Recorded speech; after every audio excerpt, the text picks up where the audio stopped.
Alright, I'm going to show you how to do the output here. I've already been down that road.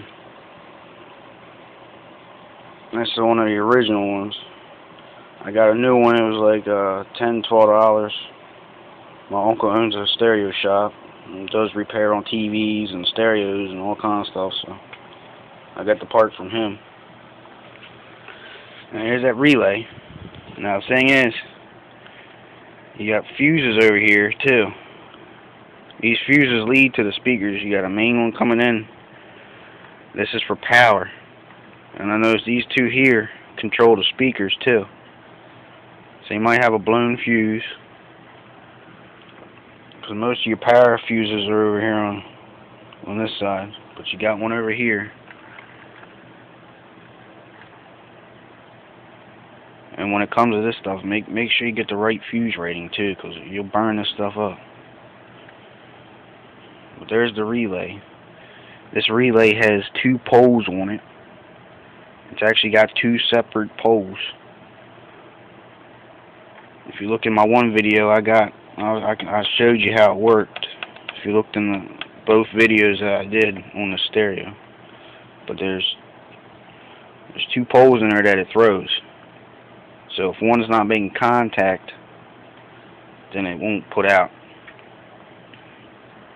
Same thing with the fuse.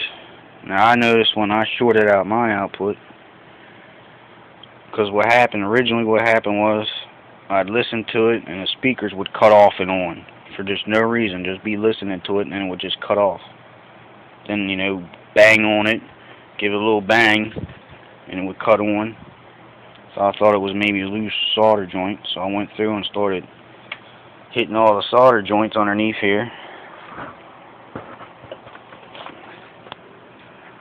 Started hitting all these joints in here, and like a dummy, the flashlight I had a flashlight fell down in here and touched and shorted them out. But it's a very simple process. If you look up, here's the original green one. These two are original. Here's the one I burned. This one's brand new. It's pretty simple. You got screws here that's holding her down, and you got thermo paste, and you also got a little plastic like shim that's in between them. Make sure you don't lose none of that, but it's pretty self-explanatory. It goes in one way,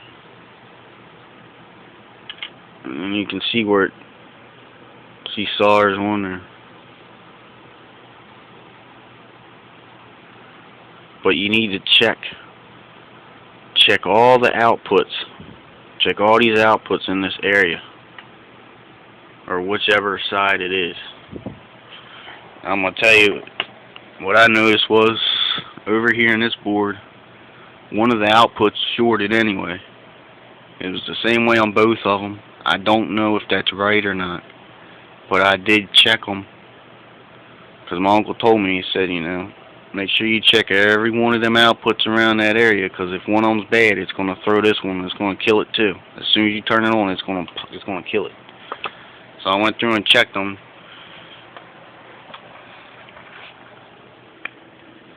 You'd have to take off this heat sink really to see down in there. But you see the little board I was pointing out? It's right here. It's got a little output on it. Mine read that it was shorted. I don't know. Like I said, I don't know if it was right, but that's the way it is. It's playing, so I assume it's right. I'll show you with a little meter here. Let's see, just trying to help you out with this.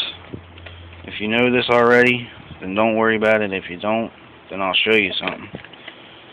Get your little meter,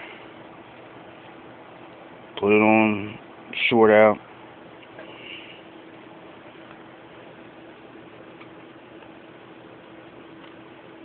And you just read what the output says. Just touch the prongs. And if you see, she's gone. If I put it on the other tab, it'll float around 130s. 134, 133. But if you get it straight up short, it's done. It needs to float. It needs to say something like this. It needs to float somewhere.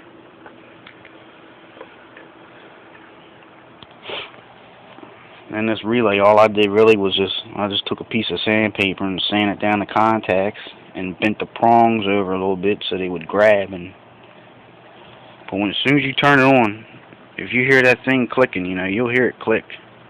That means she's right. That means she's working. And like I said before, like I was saying, when this shorted out on me, I blew those fuses. I had to get new fuses. Well, it blew the one fuse, and I took the one out just to see, and right away, bam, it killed it. So, but that's pretty much, that's it. That's the only thing it can really be, unless it's something they screwed up here in the in your board here for the AB switch. So I know there's a couple components. There's a resistor and all. Quite a few resistors down in there. You know. But if you get in the equalization, you know, if the equalizer in the front's working up here, if you're getting them lights dancing across, then more than likely look in this area. Check your fuse. Sometimes they look like they're good, but at the end they lose contact at the end, so you can't really see if it's good or bad. You have to put it on a meter and see what, you know, if it's got good resistance or not. But if not, listen for this relay. If it's clicking, you know, it's hard to say, man. Somebody takes your equipment, burns it up. It's hard to say what they do to it or what they're doing to it while it's burning. And it's funny. But that's it. It's self-explanatory. It just goes in this way, the letters up, and there's your screw for it. There's your other screw for that one. I would suggest take them out like this first, and then test them. Don't test them on the board. Take them out and test them.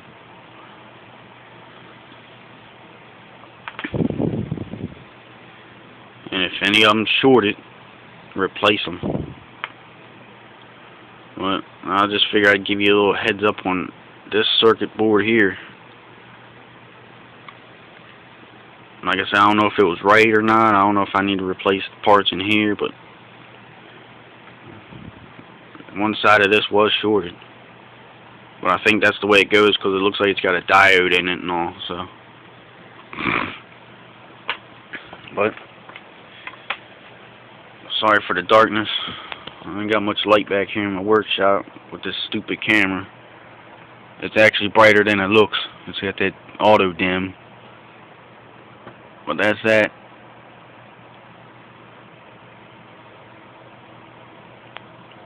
But like I said, I've been down that road with these. And come to find out it was this stupid relay here. The relay just gets dirty on the contacts and it don't make no contact. But that's that. If that helped you out, good. If it didn't, you know, let me know so I can give you what you need to help you out.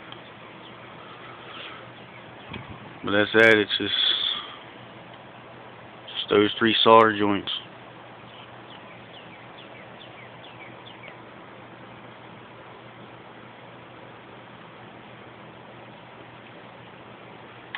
And there's actually room. They could put more in here. I'm sure you see once you get it apart, you can see that there's room for another one to go in here. On both sides. There's one channel and the other channel. And it ain't hard to get to. It's just that stupid plate. It's got 4 screws. You see where they are.